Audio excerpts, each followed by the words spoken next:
let's look at geometric series.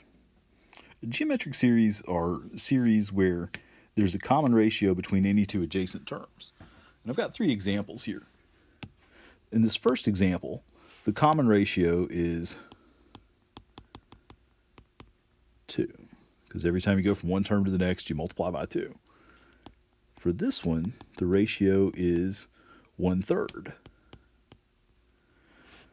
because every time you go from one to the next, you divide by 3 or multiply by 1/3. Now this next one, the ratio is, 12 to 3. To get from there, you multiply by 1/4. So you get that. And what we do is we call the first term of the series A, and with the common ratio, we call that R. So each of these would be R for the particular series. And for this one, A would be 1. For this series, A would be 1. And for this series, A would be 12. Here's the cool thing. A geometric series converges if and only if R is less than 1. If the absolute value of R is less than 1. So if we go back up here and look at these three examples, the first one has a ratio of 2, so this one diverges. And that's actually easy to see because it's 1 plus 2 plus 4. Every time you add another number on, it's growing by a bigger amount. The other two, though, are going to converge because their ratios are less than 1. All right, and if a series converges, then the sum that we get is A over 1 minus R. So I'm going to come back up here and label these. Let's call this, I don't want to use A. Let's call this example 1, 2, and 3. Okay, 1 diverged, but for 2, on that one, A is 1, R is 1/3, so the sum is 1 over 1 minus 1/3. So that's 1 over 2/3, or 3/2.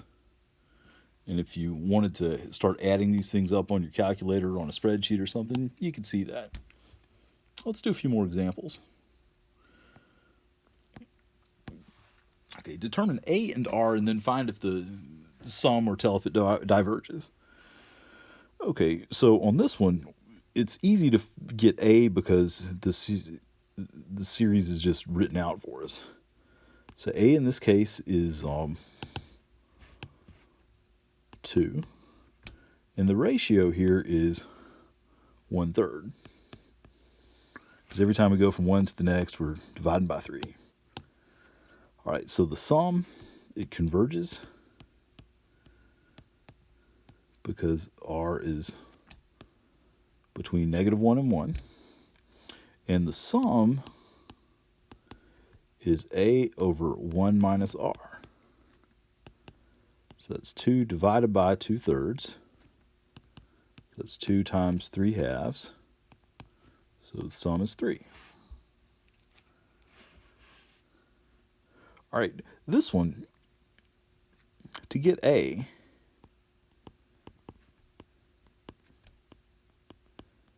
you want to plug in the first value of n.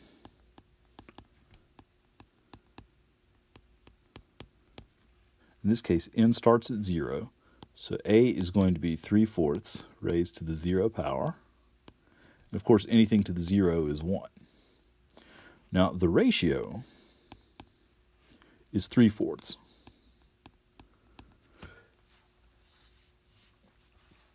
Why is it 3/4? Well, if you wrote out the first few terms, you'd have 1, then the next term would be 3/4 plus, next term would be 9/16. It turns out, if you just got this thing raised to the n power, that's your ratio. Okay, this is less than 1. Its absolute value is less than 1, so therefore it converges to the sum 1 over 1 minus 3/4. That's 1 over 1/4, which is 4.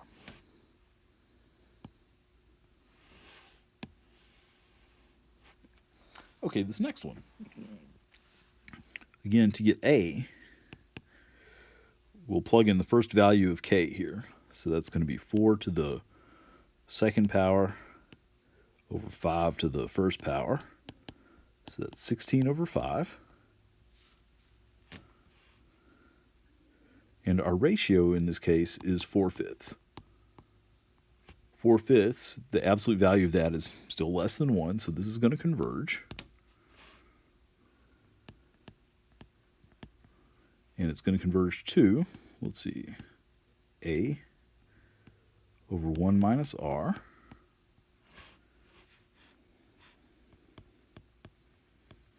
One minus 4/5, that's 1/5. So 16 divided by 1/5, that's 16 times 5, which is 80.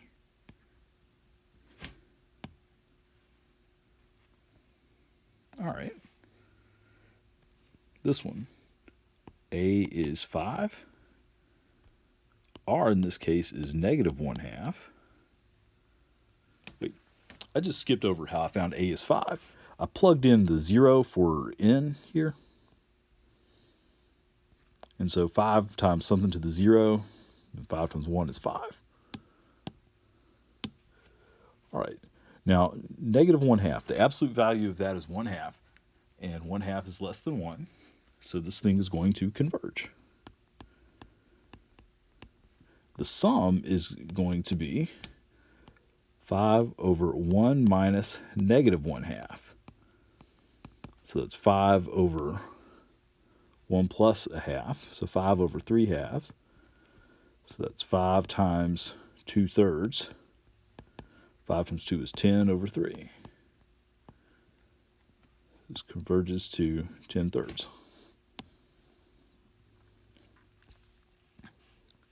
All right, I'm going to do this one quickly. A is, let's see, plug in the 1. So that's 4 squared over 3 cubed.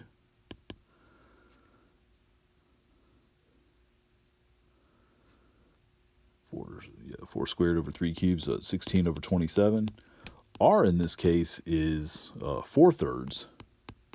4/3 is bigger than 1. Therefore, this is going to diverge. So, nothing more to do there. Don't, once you find that it diverges, don't plug into the formula A over 1 minus R for this. That would give you a meaningless answer. This thing diverges and diverges to infinity. Okay, number 6 is a little bit tricky. We can find A easily. Plug in the 1, you get A is 5 over 9. But this 2 here is going to affect what our common ratio is. I can rewrite this, move this over here. I can rewrite this as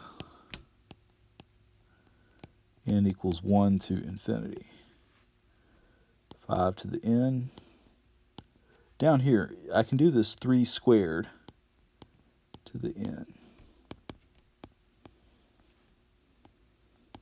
3 squared, of course, is 9.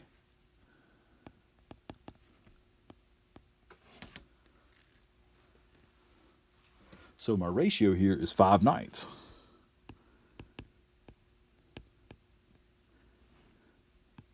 My A was also 5/9. So to work this out for the sum, 5/9 is less than 1, so the sum is going to be, it'll converge to A over 1 minus R. So that's 5/9 over 4/9, which is just 5/4.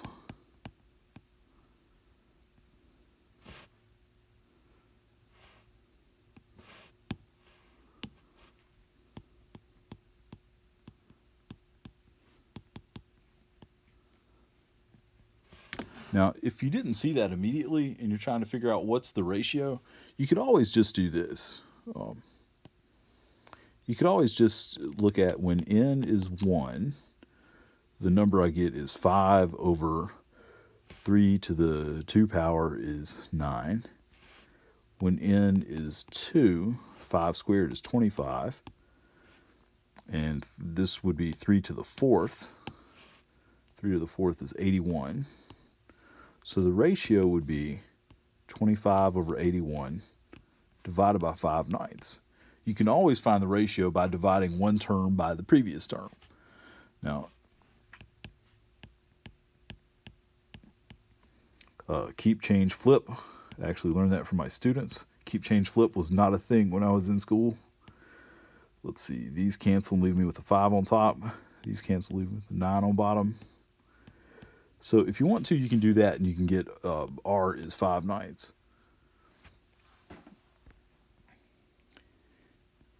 All right, well, let's do problem 7. I don't have a lot of space left, but I'm going to do it on this page.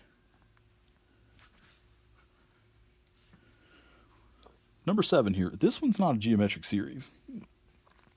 It's actually, and the reason is it's got this 1 plus 3 to the n. I can split it into 1 over 4 to the n, and then 3 to the n, 4 to the n. So I can split it up like this into 2 geometric series. Now, let's treat these individually. This one has, both of these start at 0. So this one has a first term of 1 and a ratio of 1/4. This one has a first term of 1 and a ratio of 3/4. Now, both of these converge, so we can, when we add them together, we still get a convergent series. So let's see, this one, the sum is 1 over 1 minus 3/4. It's 1 over 1/4, which is 4. The red series, the sum is 1 over 1 minus 1/4. So that's 4/3. So for the overall thing, it converges to 4/3 plus 4. Let's see, 4 times 3 is 12, plus 4 is 16 over 3. Now, if either one of them diverged, then diverge would win, and it would diverge. The overall thing would diverge. All right. That'll do it.